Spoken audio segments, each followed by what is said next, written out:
They say if you wander the hills of Adams, Tennessee after dark, you might still hear the whispers. Soft at first, then closer. A voice that once cursed a family spoke from thin air and drove a man to his grave. This is the legend of the Bell Witch. I'm the Morbid Historian, and today we're diving into one of America's oldest and most terrifying hauntings. Unlike most ghost stories, the Bell Witch wasn't whispered about in secret. She spoke back.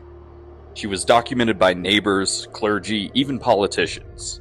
This isn't just folklore, this is a haunting that terrified an entire community. It began in 1804 when John Bell moved his wife Lucy and their children to a peaceful farm along the Red River in northern Tennessee. For years, life was simple. They grew corn, tended livestock, and became respected members of the community. But by 1817, that peace shattered. John was walking his fields one evening when he saw an animal unlike anything he'd ever encountered. A creature with the body of a dog and the head of a rabbit.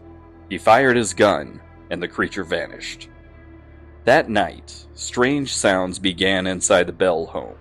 Scratching, knocking, faint whispers. Then came the voices.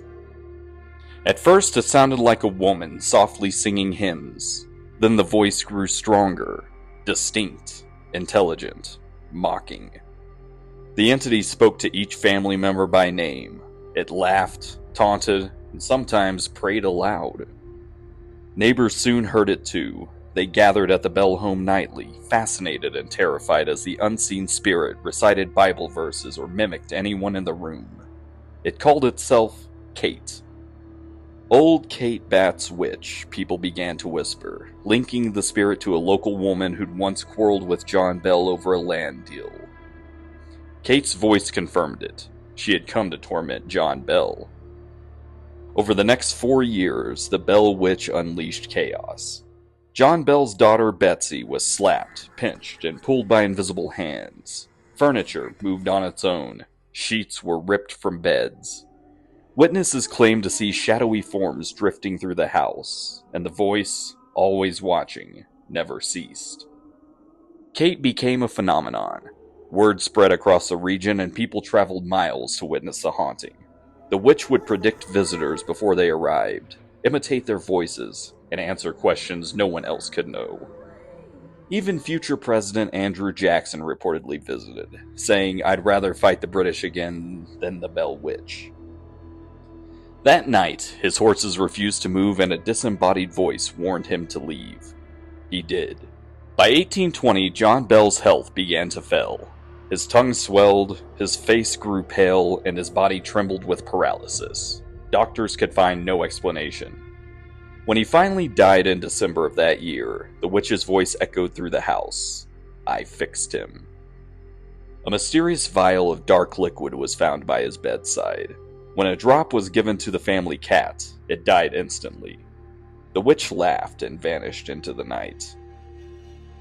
After John Bell's death, the witch's attacks grew less frequent. By 1821, she told the family she was leaving, but would return in 7 years.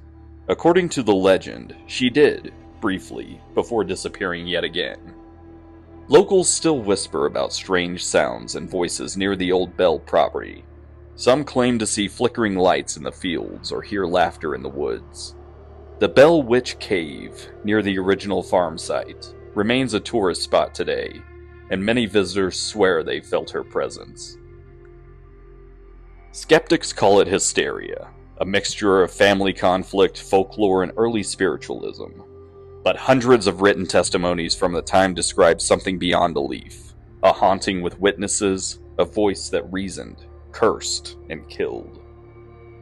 The Bell Witch endures because she's more than a ghost story. She's a mirror, reflecting our fear of the unseen, of guilt, of judgment that never rests. And if you ever visit Adams, Tennessee, and hear a whisper in the wind, don't answer, because she still might be listening. Thanks for joining us on this journey. Don't forget to like, subscribe, and hit the bell so you don't miss out on our next descent into the past. We'll see you next time.